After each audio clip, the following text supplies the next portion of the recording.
going on, cousins? I hope your day is going amazing. The weekend is here. We have finally made it to Friday, so I hope you're having a great morning or a great day, depending on when you're listening to this. Please be sure to smash the like button, hype this video, and share it with someone you love as we are on this journey to continuing to grow the community. And yesterday, we spent some time on the channel discussing Lupe Fiasco and his recent appearance on an episode of Culture United. Shout out to Justin Hunt, shout out to BK, shout out to L, and everybody a part of that community. And after sitting with that conversation for a day, I'm still of the opinion that the panel served more as a favorable outlet for Lupe to vent than it did as a genuine discussion or real journalistic work to be done. From where I was sitting, very little came from that conversation that made me better understand or even justify what has become a 13-year, largely one-sided public issue between Kendrick Lamar and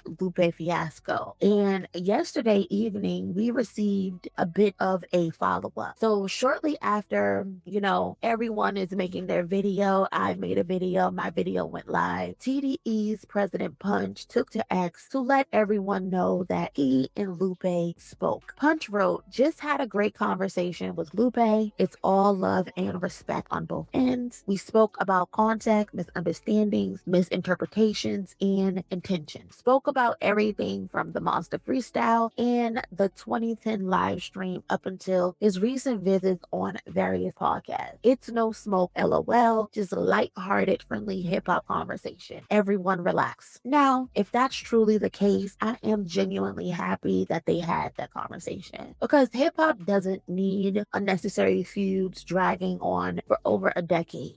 But let's be clear. Lupe has never spoken ill of TDE or Absol. He actually speaks highly of them. He has always spoken highly of TDE and Absol especially. It's unfortunate that he made Kendrick his target. So how is it love on both ends when he's been loved, y'all? No one was confused about that. He just ain't love Kendrick. I also can't sit here and pretend that one tweet suddenly erases 13 years of public comment because just the other night on Wednesday, Lupe said and insinuated pretty unfavorable things about Kendrick Lamar. And in my right mind, you're telling me I'm supposed to believe that all of those things said last night and the years leading up to last night just went away within hours because y'all had a powwow over the phone? Especially if you've been paying attention to this story, because we've actually been here before, y'all. Back in 2018, Billboard published this headline: Lupe Fiasco apologizes to Kendrick Lamar for criticizing his talent. He just quoted saying, "I'll never do that shit again." One more time for the nation of Fiasco in the back. Lupe Fiasco said, "I'll never do that shit again." That was not yesterday. That wasn't last year, but that was 8 years ago.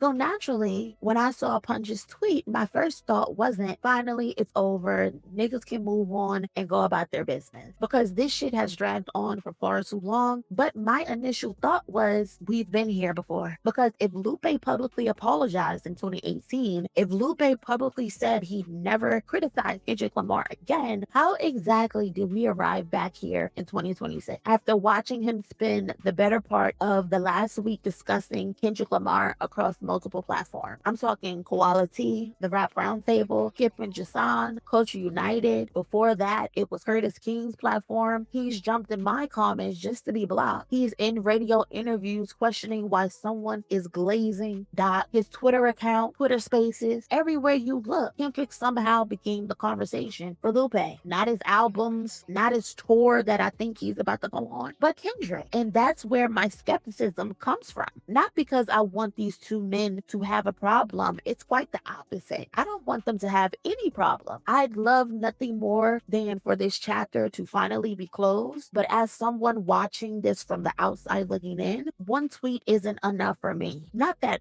what I want actually matters. And no disrespect to Punch whatsoever. I have no reason to believe that Punch is lying. But respectfully, Punch isn't the person who I need to hear this from. If Lupe spent years making these comments publicly, if Lupe spent years questioning Kendrick publicly, why the fuck is he muted all of a sudden? Lupe spent years jumping on podcasts, radio shows, YouTube channels, Twitter Twitter spaces publicly talking about Kendrick. Now all of a sudden the cat got your tongue. There needs to be clarity from Lupe himself publicly, not from a middleman who Lupe has said nothing but positive things about. He praises his connections to TDE, absolutely, but he singles Kendrick out. And another thing, I know Kendrick and TDE are family. They will always be family at the end of the day. But until I hear it directly from Dave Free and Kendrick Lamar, who's PG Lane, program language, I'm choosing to remain skeptical. Not because Kendrick owes anybody a response, he doesn't. But we know how Kendrick does with his music. Kendrick has spent over a decade doing exactly what he's always done, making music and largely staying silent. But if we're being told there's love and respect on both sides, then naturally I like to hear it from the person fitting the vitriol and the person who is on the receiving end of that person's madness. Otherwise, all I have to go off is what I've actually watched. And what I watched last night didn't sound like somebody who had finally found peace. It sounded like somebody who spent hours relitigating the same conversations we've been having for years with him. He questioned Kendrick's lyricism. He questioned Kendrick's fans, blamed Kendrick's fans. He's questioned the people who praise Kendrick. He hinted at some mysterious behind the scenes issue. He was popping it on that panel. He's never popped it before, talking about how he gets down as if someone's supposed to be moved or scared. Everybody tough all of a sudden. And then you're trying to be tough where you don't even need to be tough. Also, now, another interesting part of Punch's tweet is that he specifically mentioned Kendrick's 2010 Monster Freestyle. For those who don't remember, this was one of the earliest examples of Kendrick announcing to the world that he was coming for everybody. And he rapped the following.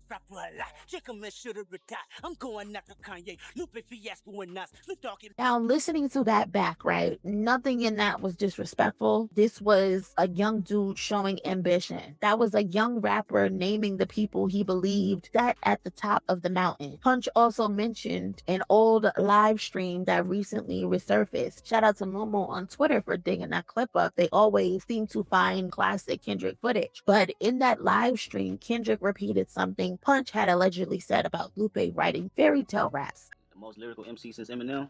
Eminem is a monster. When you put me up against that white boy, I ain't backing down though. Eminem's the best.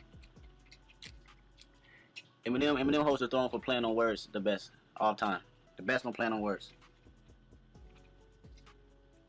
All time, of all time. Who wanna argue? We still got Lupe. We talking about Eminem here. Eminem plays on words the best of all time. Punch, yeah, Punch. Tell me everything I'm supposed to be saying, Punch. Cause Punch got the shit down to the science. I'm gonna let y'all see. I'm gonna be the puppet for Punch right now. Pause. Best timing, best play on words. Big L. Lupe fell off. I am still Punch as Lupe fell off. Y'all agree? They killing you, Punch. They say you crazy. Well, Punch. Punch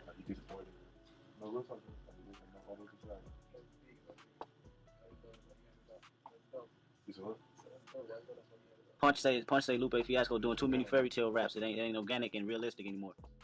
Apparently, Lupe recently saw that clip, and according to Punch, that became part of their conversation. Okay, fair enough. But if that's the context, if that's what's been bothering Lupe, then just say that. Just say that. Because from the outside looking in, it almost feels like we're constantly discovering new reasons after 13 years of public criticism. Because also, mind you, Lupe claims he just saw that clip for the first time the other day. And now he's trying to use that as a shield of why he's been saying the things he's been saying about Kendrick Lamar all of these years. I'm not dumb. I'm not slow. I can decipher what people are putting down. He can't even stand on why he feels the way he feels about Kendrick. And now this random video pops up. You think that justifies your actions? Claiming people will find it and see why? Lupe, that's not how this works. You've been having smoke for this man since Control. The Monster Freestyle came out in 2010. No way you can be mad at that. Because in 2012, Kendrick brought you out in Chicago and showed you nothing but love, so it could not be the Monster Freestyle that had you high.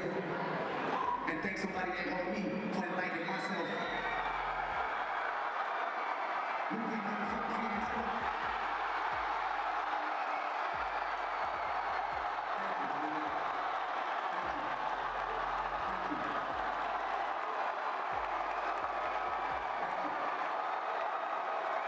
Control drop, you were not mentioned. However, behind a private Twitter account, you spoke disrespectfully about Kendrick, saying that people were easily impressed by him. You were antagonizing his fans first, but mad because they reacted to you disrespecting their favorite, and over a decade plus, you want to spin it like you are the victim. This is why this tweet doesn't suddenly resolve everything for me, y'all. Not because I want conflict or even that my opinion matters. Again, my opinion does not matter. It does not matter. But consistency builds trust. For me, trust was lost when Lupe publicly said in 2018 that he would never criticize Kendrick again, only for us to spend last week watching him do exactly that. That's the disconnect. One more time, I'm just a Jersey girl with a platform sharing my opinion with my internet cousins. My opinion is not the end all be all. It doesn't determine reality for these men, right? If this situation is truly over though, good. I genuinely hope it is, because I think Lupe should spend more time preparing his lectures on Kendrick's music that he teaches his students at MIT. Or Lupe should spend more time celebrating his own discography with his students or his fans instead of spending hours debating Kendrick. That's the stuff Lupe should be focusing on, not another week-long discussion centered around Kendrick Lamar. So again, if this conversation has truly been resolved, wonderful, amazing. Now, let the actions reflect the alleged words. No more podcast tours. No more jumping in random YouTube content creators chat. None of that. No more Twitter spaces. No more radio interviews. No more cryptic tweets. No more moving the goalposts, because if 6 months from now, we're right back here having this exact same conversation, then Punch's tweet will age exactly the way the Billboard headline from 2018 did. And I genuinely hope that doesn't happen, because I think everybody, including me, is ready to move the fuck on. We're tired. Been tired.